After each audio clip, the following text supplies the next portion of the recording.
This is my 1981 Pontiac Firebird that I got completely free just for fixing another car. When I brought it home, it was a complete running project. But if I wanted to build my dream Firebird, I had to tear the whole thing apart. And by the time we're done, it's gonna look like this. Looking for change, looking for pain, pulling a mob, pushing a train. I'll never stop, stick to a lane, pick up the pieces and go rearrange. So if you don't want to miss the transformation, make sure you subscribe. All right, let's get into it. Before we get into today's episode, I got a quick announcement to make. A few episodes ago, I asked you guys to help me come up with a name for the Firebird project, and you guys delivered. Hundreds of you guys left suggestions, and the voting is finally over. If you stick around till the end of the episode, I'm going to reveal the winning name and the person that suggested it first that won the decal. So stick around to the end to find out. All right, let's get into it.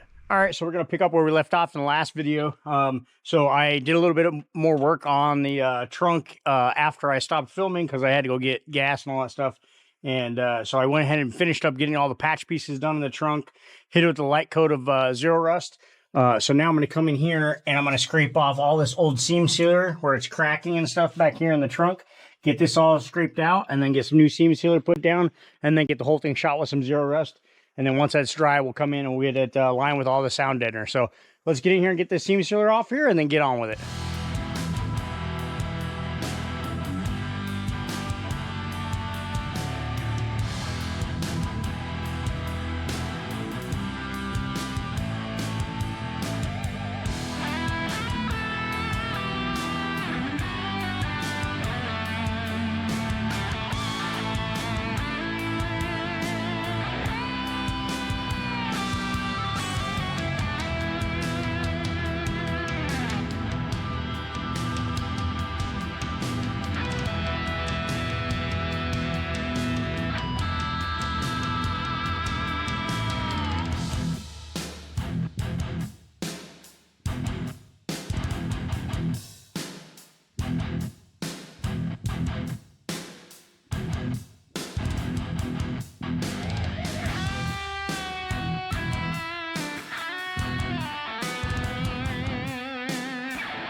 All right, so we got all the old seam sealer scraped out, new seam sealer put down. So that needs to dry for about 30 minutes, it says, and then it's paintable.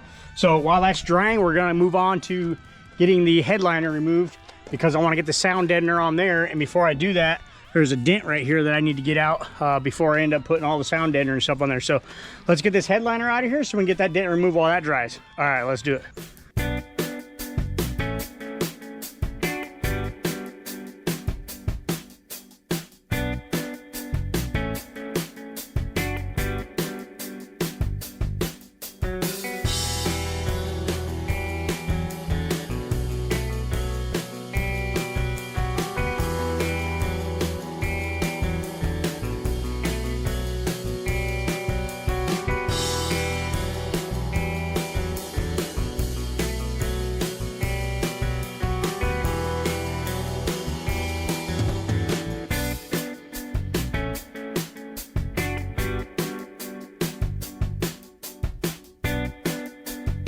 All right, so I got the headliner all removed. Now I'm gonna come in here and take care of that dent on the top. I was actually hoping it'd be single ply right there, but it's not. But the layers are really super close together. So if I put the dolly right there and then hammer on the bottom, since the layers are so close together, hopefully can bump that up. And then if this inside layer has a little bit of a dent to it, I'm not worried about it because the headliner will cover that. But this dent that's on top, I want to get rid of that since it's the only dent in the roof. So, all right, let's get this dent out of here.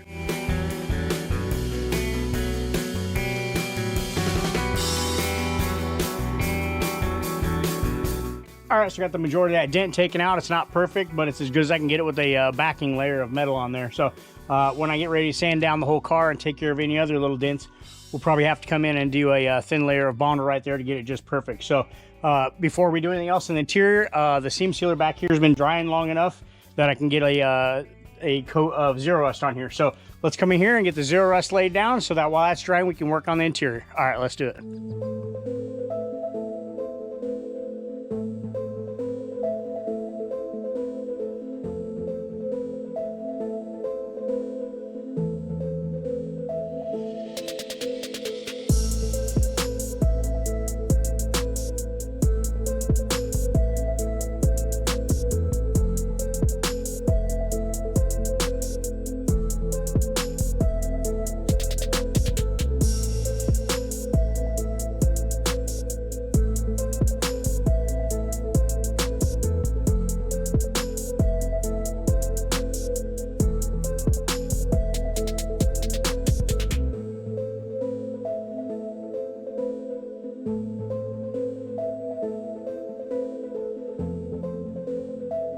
All right, so it's actually been about 2 weeks since I was in here painting. I ended up getting sick, and so it really set me back. So anyways, it's been about 2 weeks that this has been drying. So anyway, now I'm going to come in here and get the sound deadener put in here. So let's get it put in.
All right, so we got all the sound deadener laid in the trunk. The trunk is now all finished as far as the sound deadener goes and the patch repair. So let's move on the inside and get the rest of the sound deadener put in there. All right, let's move inside. All right, so I've moved inside now. So now I'm gonna lay the sound deadener on all this in here.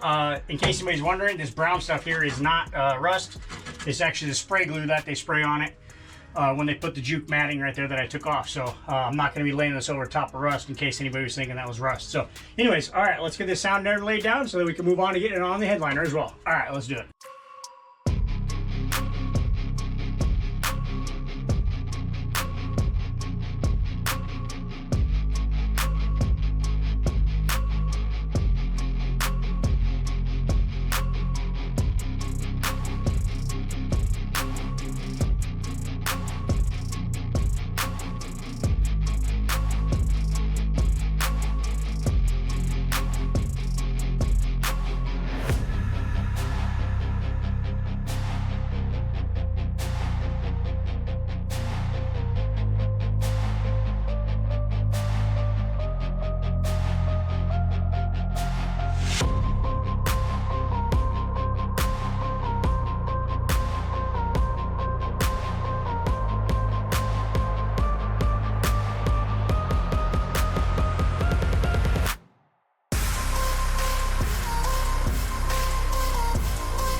All right, so we got all the sound deadener laid on the inside, so now we're gonna move on to the outside.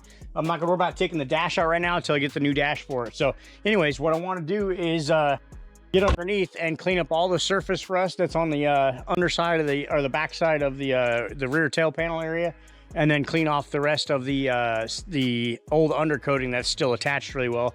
Get on there with the wire wheel and get it all cleaned up so I can get it all sprayed with some Eastwood Rust Encapsulator Plus. And then once that's all dry, then get it hit with the Raptor liner. All right, well, let's get on here and get it all cleaned up.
so I'm going to come in here and get the wheel well all cleaned up as well, because there's all a bunch of peeling off undercoating under here as well. So, and I'm going to get this all shot at the same time I do the underbelly. So, all right, let's get this all cleaned up.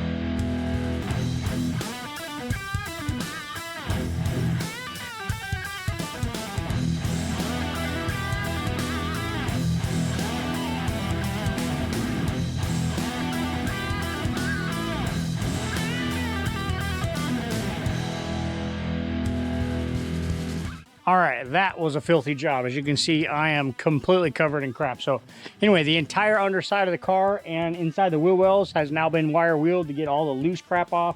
Any surface rust, anything down there that was loose, completely off. So I'm gonna go get cleaned up real quick, and then we'll come back and we'll get the rest of it all sprayed and cleaned up with some acetone so we can get it sprayed with the Eastwood. All right, give me a second.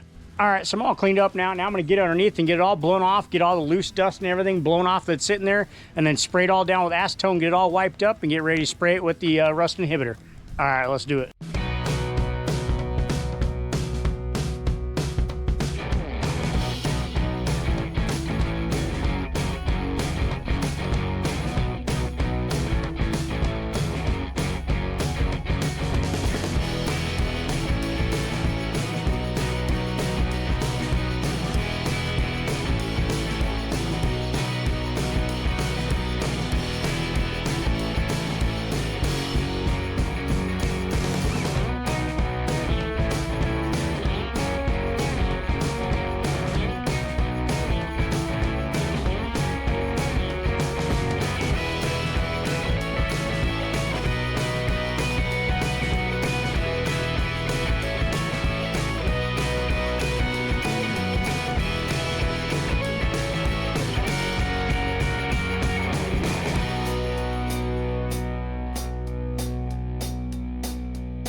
All right, so got it all blown off and wiped down with the acetone. Now I need to tape off everything I want to get overspray on, and then we're gonna get shot with the Eastwood Rust Encapsulator Plus. All right, let's do it.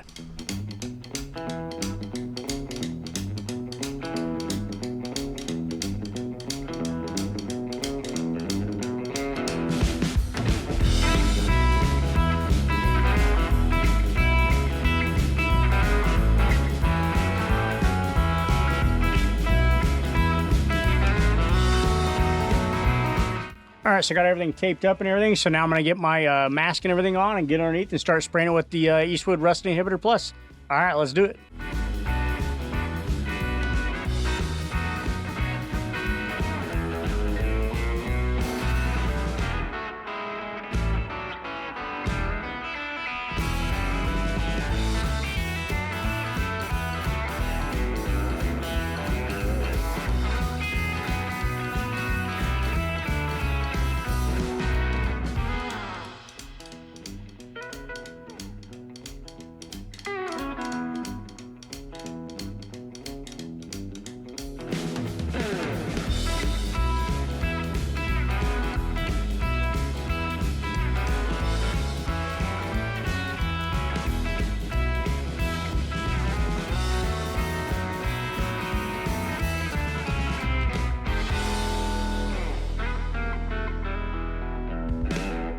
All right, so we got the underside all sprayed with the Eastwood Rust Inhibitor Plus. So I was only able to film myself and the back area where the fuel tank goes because there's more room. The rest of it, it's too close to the ground to be able to get any good shots under there and be able to spray it without it getting all over the camera. So the whole underside is sprayed now though, so you were able to see me do the wheel wells in the underbelly of the fuel tank area. So anyway, we're gonna let that dry overnight and then we'll get back at it tomorrow. All right, we'll see you guys in a second. All right, so it's the next day. I went ahead and let the Eastwood rust encapsulator dry overnight. So now I need to work on getting the car up at a little bit of an angle, because when spraying the Raptor liner, the type of gun that it is, has a straw that goes to the bottom. And so if I were to tip it up to try to spray straight up with as little room there is there, it would just suck air. So I'm gonna have to actually get the car raised up at a little bit of an angle so I can kind of stand in front of it and spray it. And I don't have a rotisserie, but I have an idea. It's kind of a bad idea, but it's not a bad idea if it works. So I went ahead and ran a chain from the body mounts across here, and I'm hoping that if I grab that with my cherry picker and lift it up, and I can watch it back here on the axle on the jack stands and jack it up slowly and just make sure that's pivoting on the axle and not actually pulling forward. So let's get the cherry picker out and get it hooked up and see how well it works. And another thing, as I realized when I was editing last night, the video from yesterday filming, I kept saying Eastwood Rust Inhibitor Plus, and it's actually Eastwood Rust Encapsulator Plus. So anyways, just wanted to correct that. So, all right, let's get the cherry picker out and get this thing lifted and see how well it works. All right, let's do it.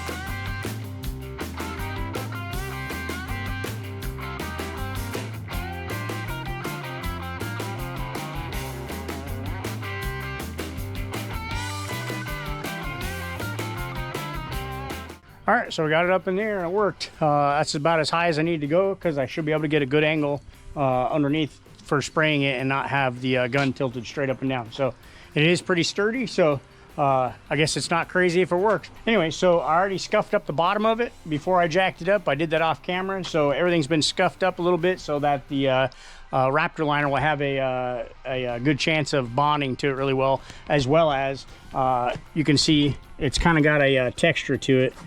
This is obviously on the firewall, but the underside, the metal is, you know, it's the same. It's got like little textured grip to it, almost like sandpaper already. So everything should stick just fine. So anyways, all right, let's get the Raptor liner out, get it all mixed up and start getting it sprayed. All right, let's do it.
All right, so we got everything taped off and masked off everything that I didn't want to get overspray on. I'm not going to worry about the axle because after I'm all done, then I'll reposition the jack stands underneath, take the axle out, decide if I want to keep that, if I'm keeping that axle, since it is a posi. I just got to find out if it's going to be strong enough to handle the LS. But if it's going to be good, then when I take it out, I'll get it all cleaned up and get it coated with the Eastwood Rust Encapsulator Plus as well. So anyways, all right, well, let's get under here and get this stuff shot on.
All right, so we got the undercoating all sprayed on here. So now I'm going to let it down so that overnight it can dry and it's not going to be taking a chance of something happening and falling and crashing down and messing everything up. So let's get it down on the jack stands and we'll let it dry overnight. All right, let's get it down.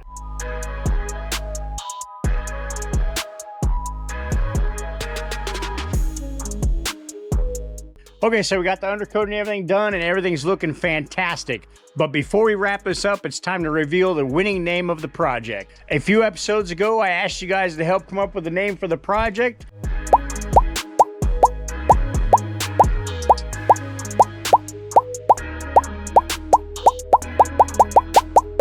And the two names that made the final vote were Mockingbird and Freebird. And after all the votes were counted, the winner is Freebird.